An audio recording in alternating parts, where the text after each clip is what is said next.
It's the Full Court Press with Eric Frandsen and Jason Walker. Welcome back to the to the show that we're doing right now. Following the local teams, breaking down the biggest games with in-depth analysis and team interview. Join the show by calling into 435-752-1069 or text 435-339-0321. It's the Full Court Press. Throws, ends it. Yes! Caught! Touchdown! They did it!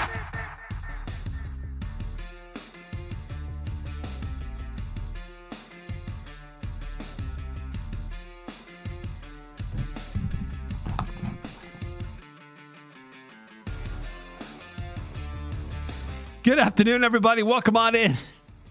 I've turned off your mic, so there's no weird noises coming from over there. Really? That's interesting because I heard some weird noises when we started this show when nobody could listen to us anyways. Eric Frandsen and Ajay Salvesen. We're not even on air. Again. If the online stream is working, let us know.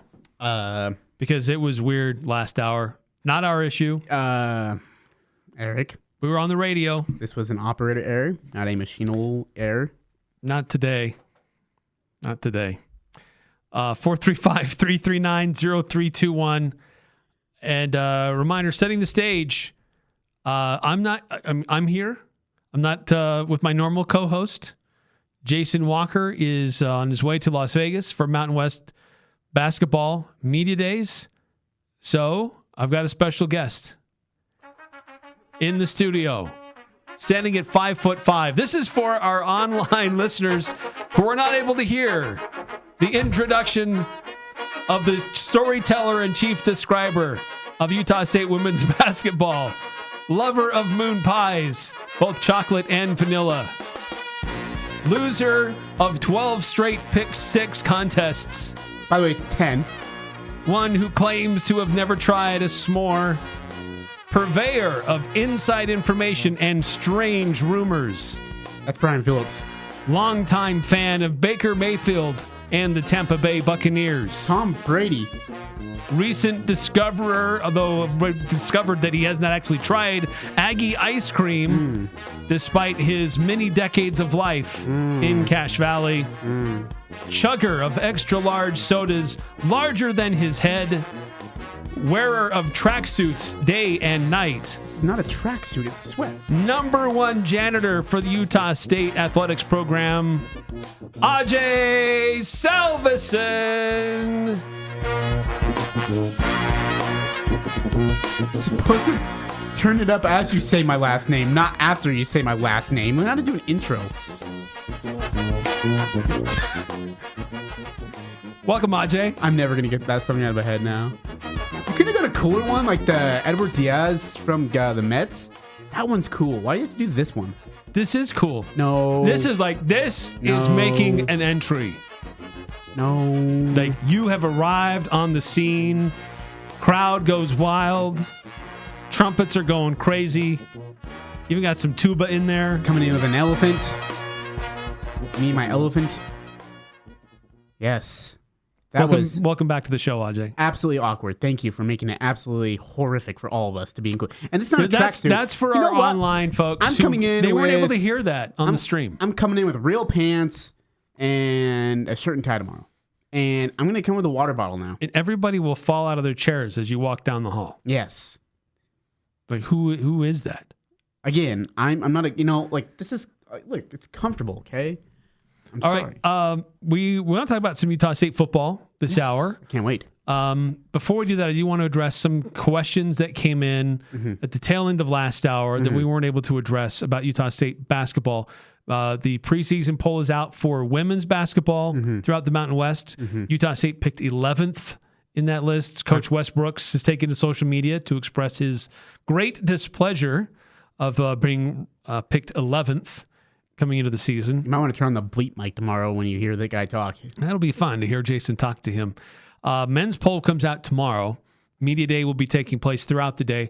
I forget which happens first. Men in the morning, women in the afternoon, or vice versa. So it's going to be women in the morning, men in the afternoon. Then they're flying back tomorrow night because they're getting to practice tomorrow night. Yeah, well, some of these teams have exhibitions like right away. Yeah. So it's a quick trip.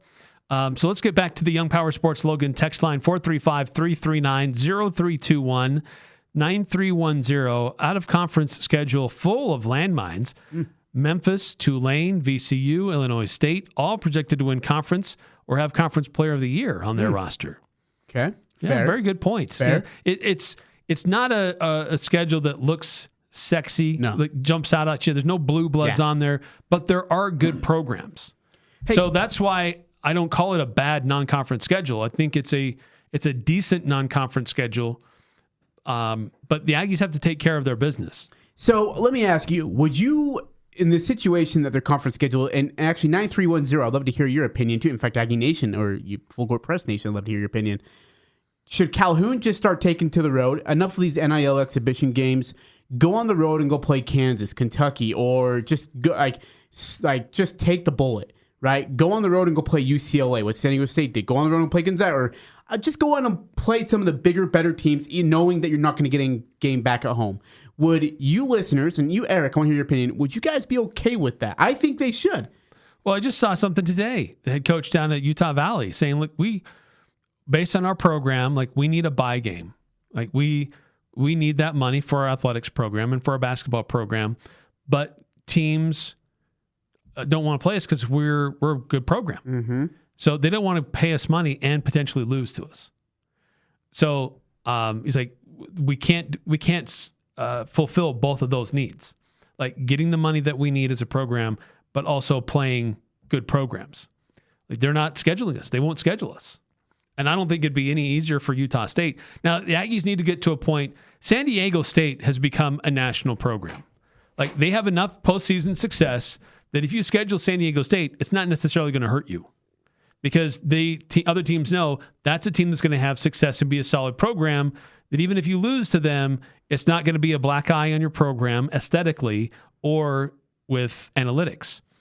Utah State is getting there, but Utah State needs to have a little bit more postseason success before they can get to be like San Diego State, who can reach out to UCLA and say, hey, you want to play us for our exhibition? And they'll say, okay. Yeah, but even Gonzaga was able to do it before they became Gonzaga. They went out there and they played at Kansas. They went all go over. to Kentucky. I mean, they went everywhere, and they played a ton of road games at several big schools. Some of them they got the crap kicked out of. Some of them they were actually competitive. I mean, at some point you just say, you know what? We can't get the teams that we need to help, make our resume look good, help us in our RPI, and help us become better. Let's just go on the road and play these teams. So, for example, so you talk about the struggles at Utah State women's basketball, women's basketball, and that Utah Valley. USC women's basketball has an opponent coming next year that is probably the biggest team opponent since Oregon came here when they were number one with Sabrina, and with one of the better teams that they'll probably ever see inside the spectrum ever in program history coming up here in next. I think they're coming here next November. So it's interesting that if you can find the right line of way of getting to play these teams, I think that's kind of the route you got to go here if you're Coach Calhoun. It's. I know it's hard. It's tricky. It's hard. It is. It's hard. You want to give your team opportunities, but somebody else has to agree. It needs two to tango. Yeah, it does. You need a dance partner.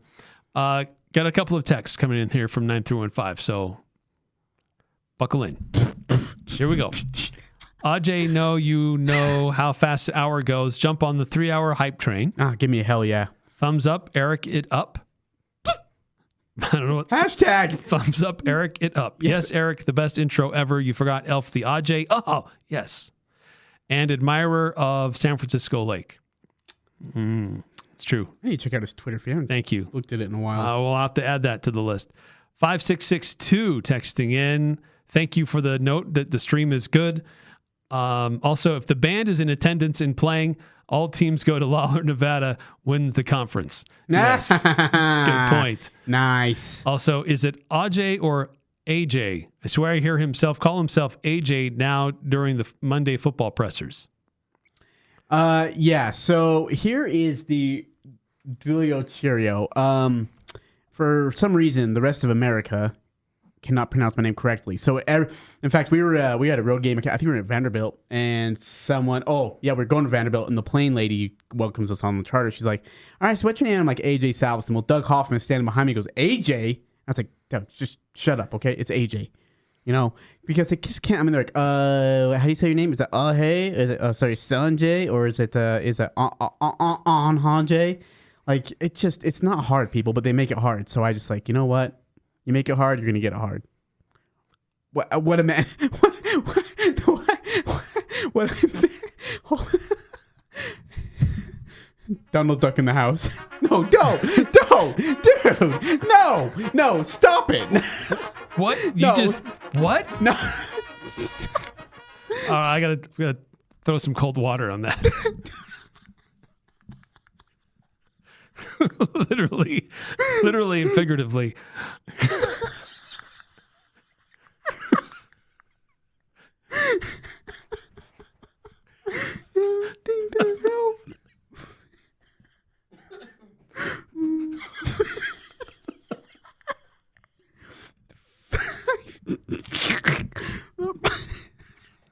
You started that.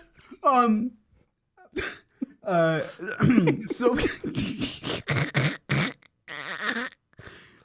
what was it 9315? Sorry about that. Now we're back at it. All right. Couple more texts. We got to move on here. 5338 texting in. Stu Morrill would have done what Ajay is proposing, provided they got significant national TV exposure for such a game. See, Stu didn't, though. Did not. He only did it once. Yep. And he lamented it from the minute that game concluded. And that's when they went to Georgetown. Was it Georgetown? It was Georgetown.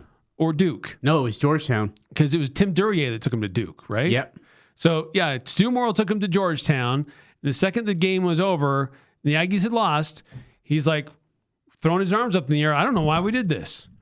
We come out here and travel all this way and we lose. And he was famous for scheduling, well, frankly, scheduling kind of soft in the non-conference to stack wins and get his team dialed in so that he could roll through conference play. And by the way, there were teams calling him, Power 5 strong teams calling him saying, hey, we'd love to have you come play here.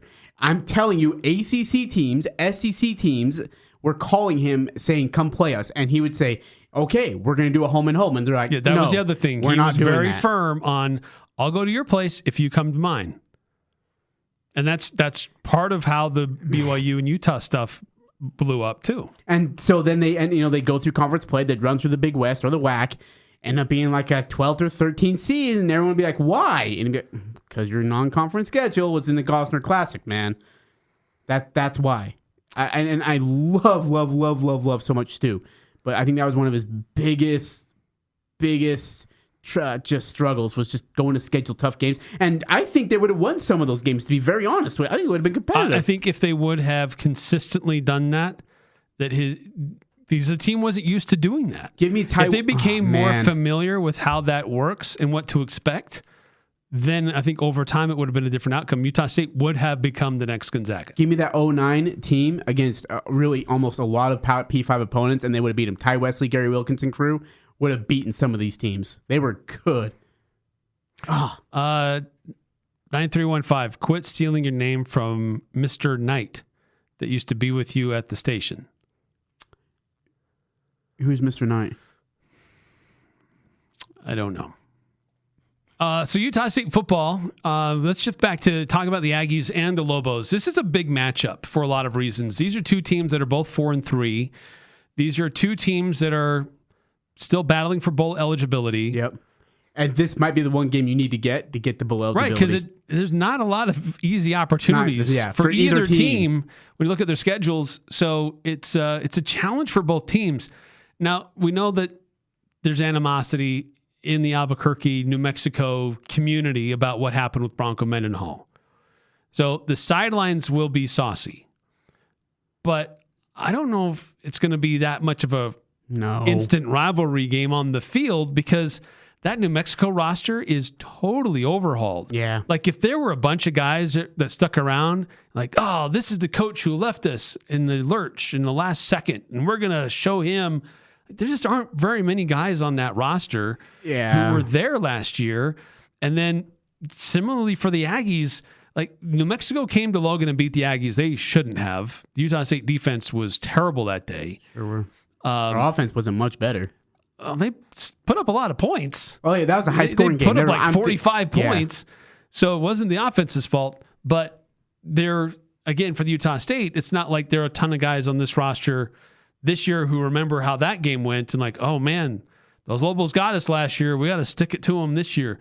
It's different that way, but there will be animosity in the stands. It will be heated, for those in attendance. Yeah, it starts in the nosebleeds and it goes to the front row, and that's where the animosity stops. Bronco Mendenhall doesn't have any animosity towards New Mexico. And I was the one that flat out asked Bronco about it.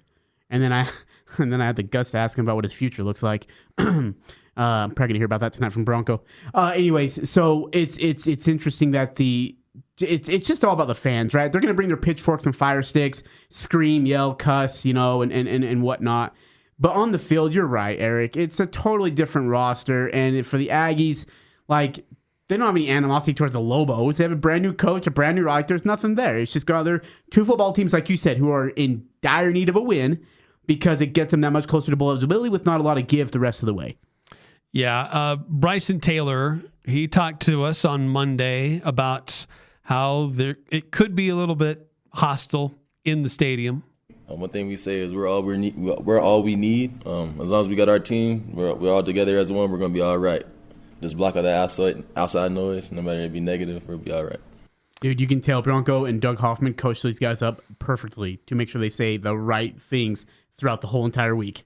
Yeah, they really did. Yeah, it's true. But you know what? In the conversations we had on Monday, in the interviews that I had yesterday. Yeah, what was that like? They've been nothing but respectful to their experience in New Mexico.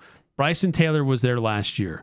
We also heard from Javen Jacobs. He was there with us on Monday. He was at New Mexico last year. Jan Jorgensen, Kirk Garner, Bronco Mendenhall, none of them this week have said anything but positive things about their time in New Mexico. They're very much aware that this game, that there's certainly animosity among those who are still there that could look for anything to be used as bulletin board material. And so far, I haven't seen anything that Utah State's given them. They're playing it pretty straight. Like, hey, we enjoyed our time there, but there are reasons why we chose to come to Logan instead. And it's too bad. Yeah. And I think, again, there's a lot of downplay from these guys, but I also think and maybe that is why, Eric, actually you bring that up, is the reason they're downplaying it is because they don't have anything bad to say. Like, maybe they just love their experience in New Mexico, but they want to come play for Bronco at Utah State, and they love the opportunity of coming to play at Utah State, and with the coaching staff and the OC and the DC. I don't know. Maybe it's more than just I wanted to leave New Mexico. It was opportunities, culture, coach. Plain and simple as that. Yeah, here's Javen Jacobs on returning to New Mexico this week. Going back, it'll be exciting, a scenery that I'm familiar with. But I feel like it's just a great opportunity. Obviously, the next opponent on our schedule, I don't want to give it like too much, attention that it needs to be. Like I treat it just like every week and have the same process for the upcoming opponent. But it'll be exciting to be back in a familiar place for sure. Yeah, there's going to be a lot of familiarity. Like this is an arena and a field that some of these guys practiced on a lot. A coaching staff that's very familiar with the sight lines and the feel and the smell and everything associated with the arena and the crowd. So for them, it's not going to be anything different. It will be different being on a different sideline for them. Who needs this game? Okay, so let's get to just the game point stand, right? Who needs this game more? Utah State or New Mexico? That's a good question. When I think about who wants it more, New Mexico does. New Mexico wants it for the fan base and community. But on the field, from a team standpoint, coaches and team, looking at the rest of the way, who needs this game more? New Mexico, if they don't win this thing, I don't think they're going bowling. Utah State, if they lose this game, I don't think that it's the end of the world for them. They can still get to a bowl game. Yeah, so Utah State, let's compare their schedules, because Utah State, after this, they've got Nevada. Yep. So Nevada's making some changes. Maybe not as much of a pushover earlier, but I think the Aggies could That's still win. So for the rest of the Utah State schedule, it's Nevada, UNLV, which, by the way, they have a bye. Utah State has a bye after this game. Yeah, we bye over Halloween week. So then they have Nevada, at UNLV, at Fresno, home versus Boise. And for New Mexico, they have at UNLV, home against Colorado State, and at Air Force, and home against San Diego State. I think they get wins against Air Force, and I think they beat Colorado State because that's in just an absolute. I mean, it's a train wreck right now. Mess right now. It's way too late on the coaching change. I think the UNLV game at UNLV is a loss, and I think the San Diego State game is probably a loss as well. Yeah, so they've got two that look pretty Winnable. solid for them. Yeah, and they got two losses. So I get to For Utah State, are there two games outside of New Mexico that look pretty winnable? Nevada and Fresno State. I'd say Nevada. Even Fresno State. I think Fresno State is there's more opportunity there now than what I felt like a month ago. But when you compare the two schedules, New Mexico has two that should be pretty solid that they should be able to get. Utah State has one that they should be able to get, and that's Nevada. Interesting. I think they can be competitive against Fresno. I think they can be, if their defense can get better, Utah State can hang with UNLV. So I think there's going to be some more competitive opportunities for the Aggies. But when I look at layups, New Mexico has two, Utah State has one. So this game should mean more for Utah State because it's going to be harder for Utah State to get to bowl eligibility if they don't get this. But we'll hear more from the coaches. We'll hear from the players as well. I can't wait to hear from Jason Eck. This guy is he's not afraid of the mic. No. And he's not afraid to speak his mind either. And he's a very, let's just say, brash coach. He's a big personality. Yes, there you go. Yes. And I also got a chance to catch up with Utah State linebackers coach Jan Jorgensen love running Jan. backs coach Kirk Garner. We'll hear from them coming up on the Full Court Press. Express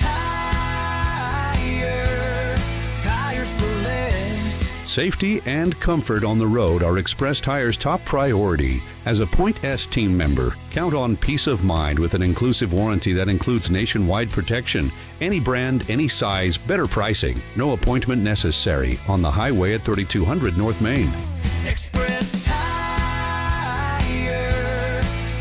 for less. Hi, it's Emily, and here at Serenoni, we know not everyone sleeps the same. Some people run warm, some love to bundle up, even during the summer. That's why we offer different fabrics and textures, from light and breathable to warm and weighted, including our softest Minky, Plush Lush, Minky Stretch, Waffle, and more. There's truly a blanket for everyone. Come shop our full collection in our store on 10th West in Logan, next to iFit, where you can feel the difference. Serenoni, wrapped in comfort, gifted with love. Looking for a shed that's built to last? At Top Shed, we're making sheds great again. Crafted with premium materials right here in northern Utah, our custom sheds are built strong for the toughest conditions, and will even come built on-site in towns like Logan, Tremont, and Preston, Malad.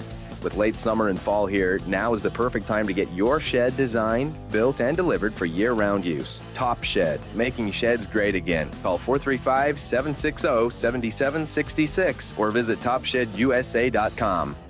S.E. Needham Jewelers is where Utah gets engaged. Couples throughout the state buy their rings from S.E. Needham Jewelers because of our low prices, extensive ring selection, and extraordinary benefits and services with financing available. Go to seneedham.com to learn more. We have many unique and beautiful engagement rings starting at $500. You'll find affordable engagement rings with our integrity price guarantee. This is why we are where Utah gets engaged. Open Monday through Saturday, 10 to 7. S.E. Needham Jewelers, middle of the block, at the sign of the clock. Copiers, printers, service, and supplies are just the beginning. Les Olson IT is the premier source for your business's structured cabling, IT, software, telephones, and security systems. We partner with you to find the ideal solution to all of your office technology needs. Tell us your goals and we'll get you there. Find out more at lesolson.com. Les Olson IT.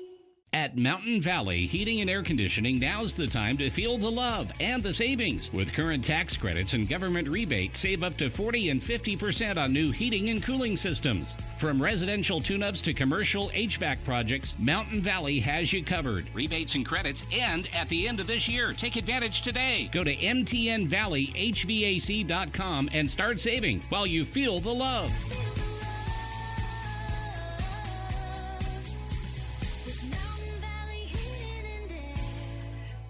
The Full Court Press. Connect with us on Facebook, Twitter, and online at 1069thefan.com. I don't think it's any different than any other game. I think for certain players, it might be a bigger deal. And I haven't asked too much, Gabe Lopez or Pierce or those guys, how much it means to them. I would think it means a little bit more, but I don't know. But for all the new guys, a majority of both rosters, I don't think it's any different than any other game. Obviously, I think both the coaches want to win probably more than the average game. Yeah, the coaches want to win. Players want to win. I mean, obviously, players want to win their games. But it's interesting talking to the coaches and even some of the players. They don't seem to be getting kind of caught up in the potential emotional rivalry of this matchup. Okay, is that the case, or do you think they're just playing it off to the beat of the drum to make sure that they toe the line here? I mean, it could be. I'm telling you, like Bronco, they walked. It was like watching a Bill Belichick press conference with Tom Brady falling. Like they echoed each other almost word for word in that press conference. And when I walked out, Doug Hoffman, the media relations director, was chatting with those two players, having a conversation with them. I think that there's a sound of, look, you don't say anything stupid. We just walk the line here. We're being professionals. You're excited to go play football. It's nothing else. It very well could be. And very well could be. And there was a good amount of that from the Coach Eck conference, but not totally. No. But as you just heard in the, there was more about that too, just about. So there is a lot of roster turnover at New Mexico, but it's not totally an entirely new roster. There is some carryover, and he addressed that too about the some of the returning players. Yeah. For New Mexico getting ready for this matchup. Those guys might have a little bit of extra motivation this week, which I told the team that. I said, that's great. If that gets you a little bit more fired up and ready to practice this week, that's great. But I don't think Richard Pierce, leaning over to Caden Robinette and telling him, hey, play a little harder for me this week because this is my old coach. I don't know if that's really going to carry over to the guys who weren't here, but I do think so. I'm not really leaning on them to motivate other guys through that, but if that provides them with whatever provides you with extra motivation to prepare your tails off and play your tails off, I'm here for it, and I think that's good. Look, if you're looking at who has the advantage in juice, it's going to be New Mexico. Not only they're going to have a massive crowd there, it's going to be packed for one reason, Bronco. That it's not because New Mexico is this outlandishly great football team. It's because Bronco Mendenhall was there. He spent 1 year there. He left Utah State. He told us in a press conference it was to be with family. That is a genuine, legit reason, by the way. Wife, kids, everything. The whole thing's worked out family-wise for him. It's been perfect. But the whole juice is coming from that side, and they've got the advantage for it. I'll give them that. Andrew doesn't win football games, and it wears off by the end of the first quarter anyways. So you can use it all you want, advantage of like, yeah, hey, we're hyped up and we're motivated. Good. Well, good for freaking you. You're also 4-3 in football, and if you lose this game, you got to go find a way to get 2 more wins before you get knocked out of bowl eligibility again. So figure it out. But then secondly, it's interesting, Eric, with the new transfer portal being the way it is, right? Players can leave after 1 year, 2 years, 3 years if they're not getting the playing time, but coaches have always been able to leave. It was so interesting because I never thought once in my entire life that Bronco Mendenhall was going to be the coach here at Utah State. No. Not once. Never. I used to produce pregame and postgame down there south, and I used to help out with that school down south of their pregame, postgame, and I never in my entire life ever thought Bronco Mendenhall would be at Utah State. And I can tell you now, and Bronco said in his press conference as well, he never did either. And here he is, right? The question becomes loyalty, because guess what? We talked about it a little bit earlier. We kind of joked about it, but it's actually halfway serious. Jason Eck, Eric Olin could be here, or it could be here and then gone within 2 years, going to bigger programs. It happens, and it's in Albuquerque, New Mexico. So the question is, Where does the thought lie on loyalty from a coach's standpoint? And Coach, what's his name? Jason Eck? Sure. Talks about that. Well, obviously fans can think what they want to think, and obviously the fans root for the the front of the jersey more than the back, and I'm sure there was fans who were disappointed when he left after 1 year. Don't count me in that group, though. I was glad he left because I wouldn't be here if he hadn't left. So don't count me in that group. So I don't know. It definitely coaches have always been this way. I mean coaches. Dennis Erickson, who, was kind of the guy who got Idaho going. I mean, I think he left to go to Idaho and went to Wyoming for 1 year, and then he went back somewhere else. So, I mean, coaches have always been able to do it. Now players can do it with the same deal. So it's, I think it's hard on fan bases probably because you can't get as attached, but I think that just revolves your commitment of who you're really rooting for. You're rooting for the program. You're rooting for the name on the front of the jersey, the Lobos. Or in their case, Utah State, because players are going to come and go probably more than they used to.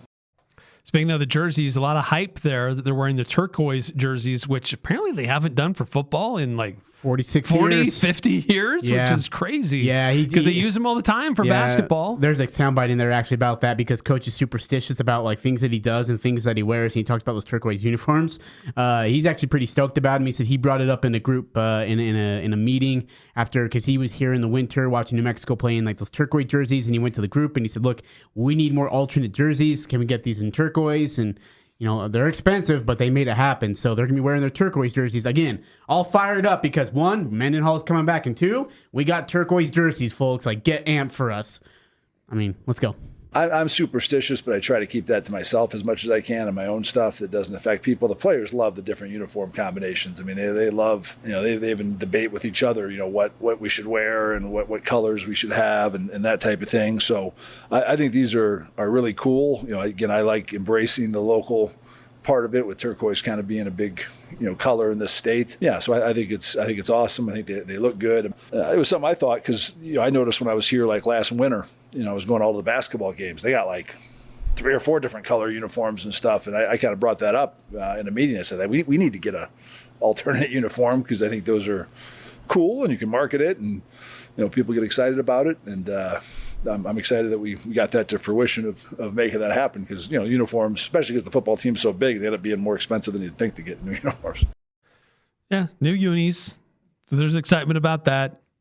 There's the return of the coach that spurned them to go to another team in conference. There's that. Assistant coaches, players on the roster who left.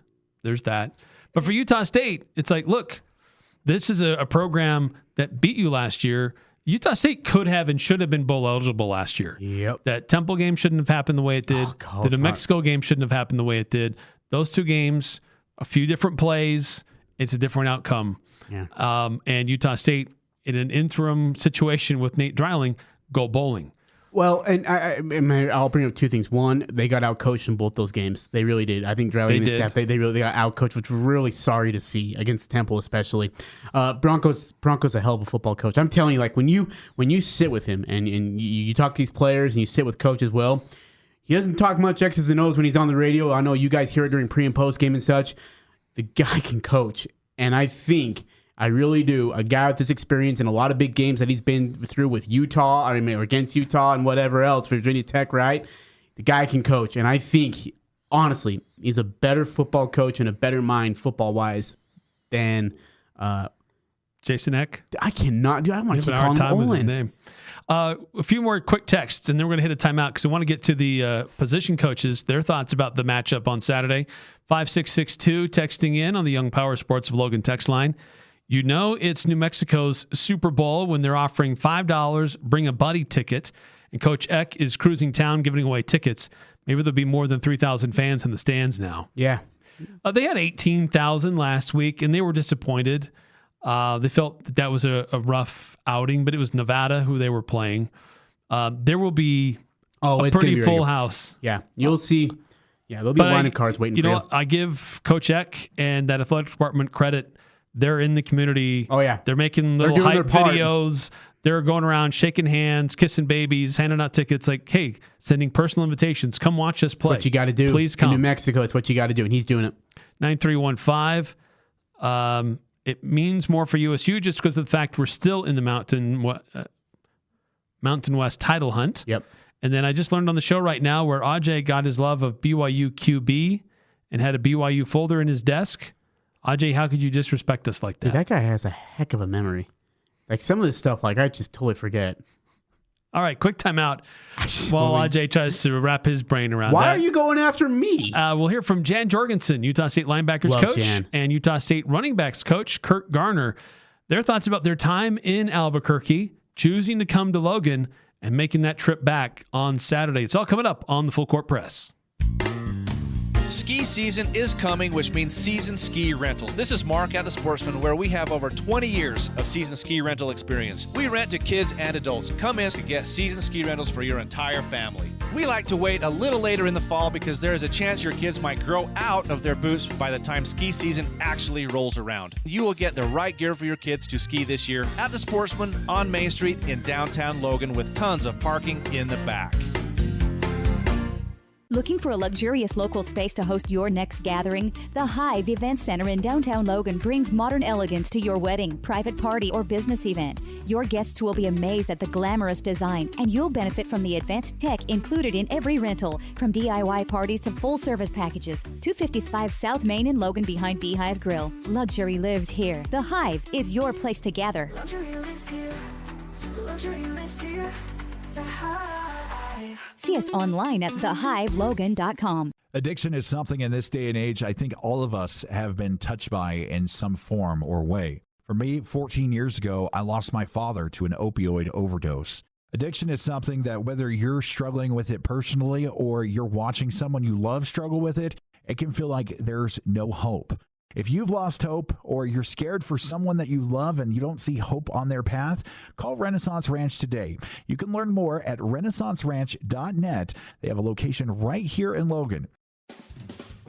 It's cold outside, but you can keep warm inside with a quality-built, super-efficient York furnace. Count on a furnace from York because it's backed by the strongest warranties available. Call Advanced Heating and Air Conditioning, your local York dealer, at 752-7272. Online at advancedheating-ac.com.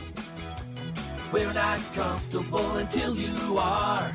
Advanced Heating and Air. Talking the sports you care about. The Full Court Press on Sports Talk Radio, 106.9 FM, 1390 AM. The Fan. At Mountain Valley Heating and Air Conditioning, now is the time to feel the love and the savings. There are current tax credits and government rebates where you can save up to 40 and 50% off on new heating and cooling systems. From residential tune-ups to commercial HVAC projects, Mountain Valley has you covered with highly trained and experienced technicians.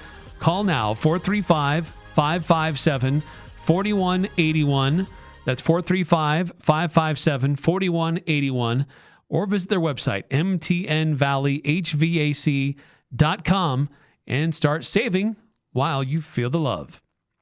So Utah State getting ready to take on New Mexico this week. 1 o'clock kickoff, which means KVNU Game Day pregame coverage will begin at 11 a.m. with J.D. Walker and Stockton Jukes, and get you all ready for the game. If you can't listen, they'll have full play-by-play on the radio, but if you can't listen, if you want to watch, it'll be on Altitude TV. Oh, yeah. Or find it on the Mountain West app, on the Mountain West Network. So a couple different ways to watch that one. But it's an interesting matchup because there are a lot of guys, almost everybody on that Utah State coaching staff, they were in Albuquerque last year. Jan Jorgensen was one of those guys. He coaches the Utah State linebackers, and I got a chance to catch up with him after practice yesterday to talk about the matchups and his memories at New Mexico. Yeah, Utah State linebackers coach Jan Jorgensen. First of all, I'm starting off, you're one of the many coaches who followed Bronco Mendenhall from New Mexico to Logan. And this is my first opportunity to talk to you. So walk us through your experience with that and decision to follow him here to Logan. I mean, it was an easy decision. In this business, you know, he goes, you go with him. You go where your head coach goes and where the job is. But I mean, other than that, it was very easy. I played for Coach Mendenhall, right? And I GA'd for Coach Mendenhall and then coached again for him. And I just believe in what this program stands for and the principles that we stand for. So as far as that, it was a no-brainer that way. And I'm from Utah. I had my grandparents are from Logan, and so spent a lot of time here growing up. And so it was actually is pretty exciting when he gave us the news and told us where we were going to go. So it was pretty easy for me to come. The Coach Mendenhall has tried to kind of avoid having to talk too much about having to go back to Albuquerque. But what is it like for you and some of the other position coaches making that trip back?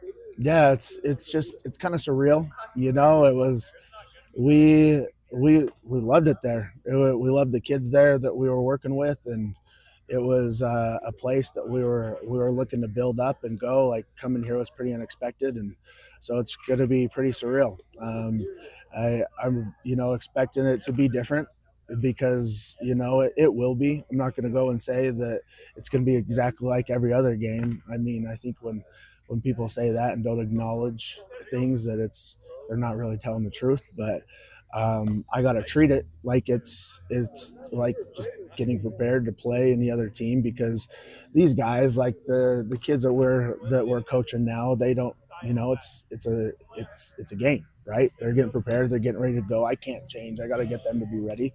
But I will say it will be a little surreal and it will feel a little strange. And then, kickoff warm-ups will go and kickoff will happen and I'll be in the thick of it and won't think about it after that.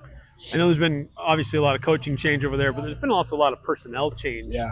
So there's going to be some guys that you'll probably know and recognize, but a lot's different for what may happen on the field, but definitely not in the stands. Yes. So it's likely to be kind of a hostile environment. So how are you preparing the team for that?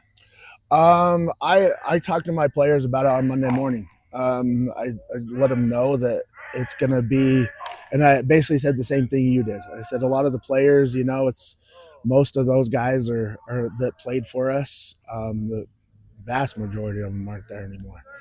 They had more turnover than any team in the country, and so for the players, it's not going to be a huge deal, but for the fans, it will be. And I expect that. I told them I expect that place to be packed.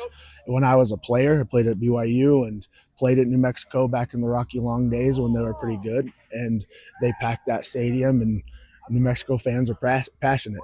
And I told them to be ready to get out there and have it be a hostile environment. But as a player, you have to learn to feed off of that.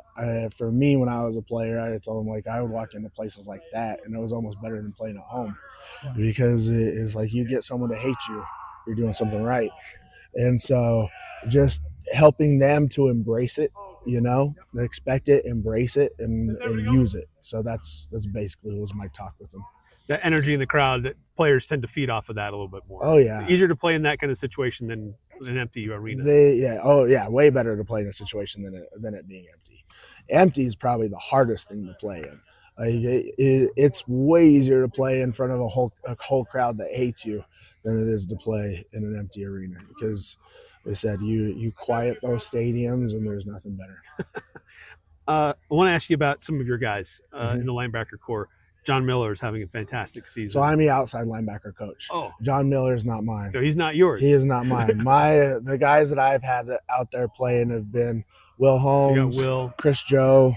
Those have been the main ones. So, but those are guys that are having an outstanding season too. So just what would you say kind of about their progression through the season and kind of where they're at now, 7 games in? Yeah, they've grown a lot. Neither of them had a whole lot of football experience coming in.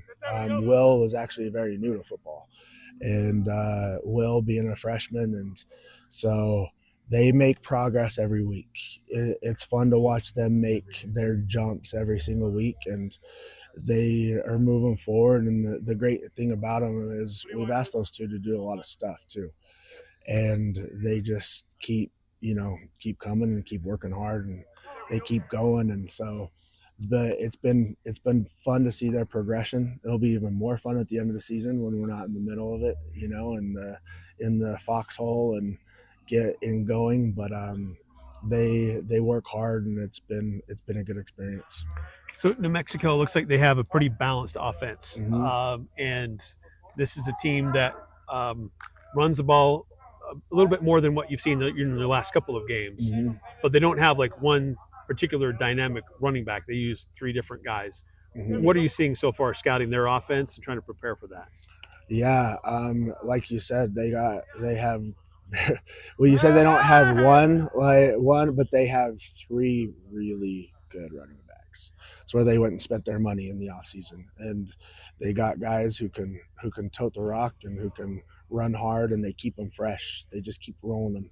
If you add up all their numbers, they already got a over 1,000-yard rusher right now, and you add up all 3. And those guys just go, and so that they're the engine that makes that offense go. And it's pretty cool. Like, I think that really matches Albuquerque. Like, Albuquerque's a tough, gritty place. Like, and that's how that offense plays. They run the ball, they go, and that running game sets up everything else for what they do. And so it's going to be a different challenge than what we've seen the last couple weeks. So. I mean, we're playing run and shoot teams the last 2 weeks, so now it's time to go to the opposite end, but we'll be up for it. Yeah, because you guys, last couple of weeks, they're not really run-heavy offenses. No. But your run defense has been improving. Part of that's because of the offense that the other team's running. But it seems like defensively, Utah State is figuring a few things out better in their run defense. So how do you kind of observe some of the differences that have been happening?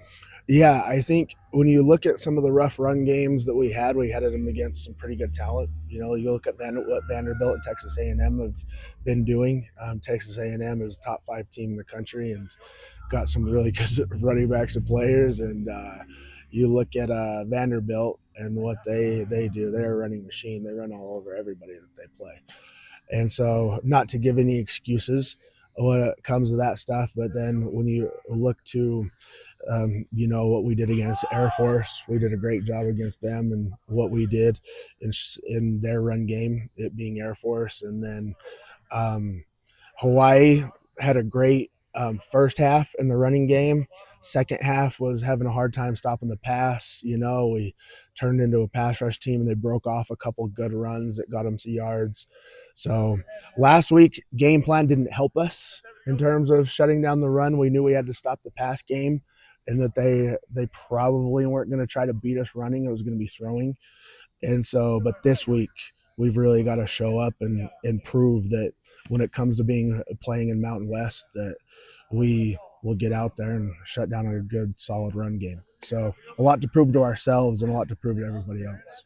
Outside of the run game, one of their top receivers is a tight end. And so usually linebackers get matched up on the tight end. What are you seeing so far out of their tight end position? Yeah, he's a really good player. Number 7, he's a good player. He runs really well. Quarterback likes to throw the ball to him, and he definitely presents a challenge for us. He's a very, very good tight end. We got to be ready for him for sure.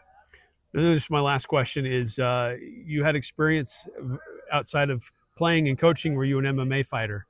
And how does that experience help you in coaching, or is that was something totally different in my life and now I'm focused somewhere else? No, it helps a lot actually. What people don't understand about mixed martial arts or boxing, combat sports is how mental those sports are. Just you're going out there, it's just you and another guy in front of hundreds, thousands of people, depending on how big the match is and whatever. Some people I never did, but fight in front of millions of people, on TV and everything. And you had got to be locked in. You've got to be mentally focused. You got to be mentally right.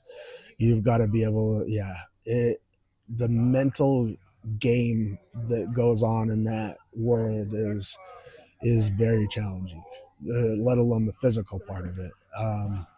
And so I actually draw on that experience a lot when I'm talking to my players in terms of getting ready for things, how to approach games, practice, just different things. I would say the things that I learned mentally in mixed martial arts is what I use the most. Very cool. Well, best of luck on Saturday, and thanks so much for your time. Awesome. Thank you. Yeah, there's Utah State outside linebackers coach Jan Jorgensen. He's a really well-respected coach, not just around the Mountain West Conference, but around the state of Utah as well. Really good dude. Yeah, and he thrives on going into hostile environments. He thinks that helps players more than anything. So watch for that negative energy that's going to be in the arena to actually help Utah State on Saturday. Quick timeout. We'll be right back. Comments from Nick Garner. Thoughts about the Utah State running backs and how they were going to prepare for that New Mexico defense. That's next on the Full Court Press. Looking for comfort and convenience in Logan? Stay at the Bomb Motel for just $79 when you mention Aggie 79. Just minutes from USU. Perfect for football games, commencements, campus events, and more. Enjoy your stay without the hassle. Your sure stay Bomb Motel offers cozy beds, free continental breakfasts, and a seasonal outdoor pool. True comfort and value. $79 rooms with Aggie 79. The Bomb Motel. Call 435-752-5220. That's 752-5220 today. This Halloween, the Riverwoods dares you to seize the fright. Join the Riverwoods and Seize the Night Records for the ultimate Halloween dance party. Live music, a killer costume contest, and enough thrills to wake the dead. It all happens Saturday, October 25th from 8 to 11 p.m. at the Riverwoods. Come dressed to distress. Must be 18 or older. For discounted tickets, visit SeizeTheNightRecords.com. That's SeizeTheNightRecords.com. Or you can purchase tickets at the door.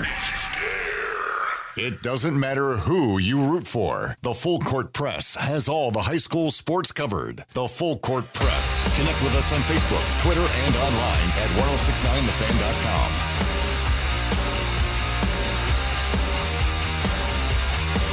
Welcome back to the Full Court Press. Let's just get right into it. Comments from Kirk Garner. He is a running backs coach at Utah State. His thoughts about the Aggie running backs, how they're progressing through the season, and getting ready for a pretty stout run defense coming from New Mexico on Saturday in Albuquerque. Utah State running backs coach Kirk Garner. You are one of several coaches who followed Bronco Mendenhall to Logan. Now you're making the trip back to Albuquerque. I got to start there about that return. What is that return going to mean for you, and what's that environment going to be like for you? It means a lot to me. This is Coach Mendenhall's first staff where we all came back together. So having that memory in Albuquerque, New Mexico with that first staff after his hiatus in coaching means a lot. So, really just leaving from ETSU and then going out west, first time being out west, really kind of emerging myself within that realm. But I love Albuquerque. I love my experiences there. I love the trials and tribulations that we had last year, and can't wait to get back. I know there's been a lot of coaching changes for both teams, a lot of personnel changes for both teams, but the fans are going to be the same. Anticipating a hostile crowd, like how do you prepare the team for what they might run into on Saturday afternoon? Nameless, faceless opponent. We study and prepare like it's any other team going in, so you don't let the situation bring you too far up or too low. So we're just going in there prepared to do everything that we can do to execute and win. Besides this being an emotional game for some people, it's been difficult for the Aggies to win on the road. And there's been different circumstances for each time, but what's the key to get this team to be able to perform well and get a win on the road? Yeah, it's part of our process as a program. We have something called a breakthrough. You never know when that breakthrough might happen. It could be this road game. But just to continue to chip away at the process, and that starts with practice. And every Saturday is an opportunity to come out on top. So with this Saturday coming up, the next one's the best one, and hopefully we can get our first road win. So let's talk about the running backs for Utah State. Miles Davis, he's been carrying most of the load as far as carries, but Javen Jacobs in there, even the freshman Noah White. What are you seeing out of these running backs now? We're 7 games into the season. What are you seeing so far out of them and their progression as the season has gone on? All 3 capable backs with a versatile skill set, the ability to be able to run the ball, so versatile to catch it outside of the backfield. Different type of play types, whether that be inside zone or sweep action, perimeter action. So the ability to plug and play in multiple positions, not just the tailback position at that. So allowing opportunities for their creative excitement to make it to the field, whether that being blocking or being the ball carrier. So, any type of opportunity to impact winning from all three of those backs. Well, and it seems like particularly Miles Davis, just seeing him grow. Because early in the season, there was uncertainty, like who would be that main back. Mm-hmm. And he certainly has emerged as that guy. Mm-hmm. Just talking about his progression specifically. Yeah, it's been a process ever since he came to campus, seeing him change his body throughout the winter, going through spring ball and also summer. And just to see that work in the offseason now show up on Saturdays, just to continue to push him to reach his potential so he can advance to accomplish his goals. So just maximizing all details and not letting him slip from quote unquote being crowned. We still always come back to the position meeting room of work to be done. This New Mexico defense, pretty strong run defense. Mm-hmm. What are you seeing so far in your early scouting of the Lobos and how they're having some success in stopping opponents from running the ball very well? Yeah, tough, hard, no physical defense. They love to pack the box. Safeties and DBs are physical within the run game as well. Same thing with corners. Love the linebackers, how they play downhill. And also the bookends. So number 1, number 10, Darren Agu, had a crossover with him at Vanderbilt. Very athletic on the edges. So philosophy-wise, they have a great approach to stop the run. They've got one of the top linebackers in the conference. They also have a great edge rusher as well. So they've got some really standout stars, I guess I should say, for some of those key positions on defense. Yep. Yeah. And just how do you kind of work around that in the running game to try to still establish some run against guys like that? Well, first you got to confront the brutal facts. So, I believe Eck is number 2 in the Mountain West Conference in tackles. I think total defense, they might be number 3 in the Mountain West Conference. So, acknowledging how good they are to fully prepare our team to go to war, to go to battle, to understand the test that they have ahead of themselves. So, being okay with those tough physical runs and the consistency of over and over again, being okay with 4 to 5 yard runs, hopeful that the next one could pop for the distance, but trusting your read, trusting your eyes, and doing what you're coached to do. And then just how the running backs are growing in their role and responsibilities to add a little extra protection for Bryson, because he's been under pressure a lot. Teams like to come after him and get a lot of tackles for loss against the Aggies a little bit. But what is the running backs' role, kind of in how they're progressing in their role, how they can help protect him? Of course, I tell the backs all the time their biggest weapon is their eyes. So it's not their strength, their speed, but how can they decipher what is the defense doing in a blitz presentation before the ball's even snapped. So using their eyes to understand they're one-to-one to pick up their protection in pass pro and also to help out tackles if need be. Well, Coach, best of luck on Saturday. Thanks you. so much for the time. Appreciate it. That's Kirk Garner, the running backs coach for Utah State. Aggies take on New Mexico on Saturday, 1 o'clock kickoff, which means pregame coverage on our sister station, KVNU, will begin at 11 a.m. on Saturday morning. Really enjoyed my conversations with those coaches yesterday after practice. We'll continue to break it down, Utah State and New Mexico, as the week continues. Tomorrow, we'll give our predictions, how things are going to go. We will not have a show on Friday because we'll have Skyview football in the 4A football playoffs. That game will start at 4 o'clock, so that will preempt our show on Friday. So we'll try to cram as much as we can into tomorrow's show, covering what will take place through the weekend for Utah State and other things. Also, Utah Jazz, they're starting their season tonight in Delta Center, taking on the LA Clippers. We will have that here on The Fan. And last night, if you were listening, you were treated to a doozy overtime win for Utah Mammoth. Really exciting win for them. Can the Utah Jazz have a similar outcome tonight? I don't know. They're 9.5-point underdogs against the Clippers tonight, but we'll have it. Full play-by-play coverage here as we are part of the Utah Jazz Radio Network.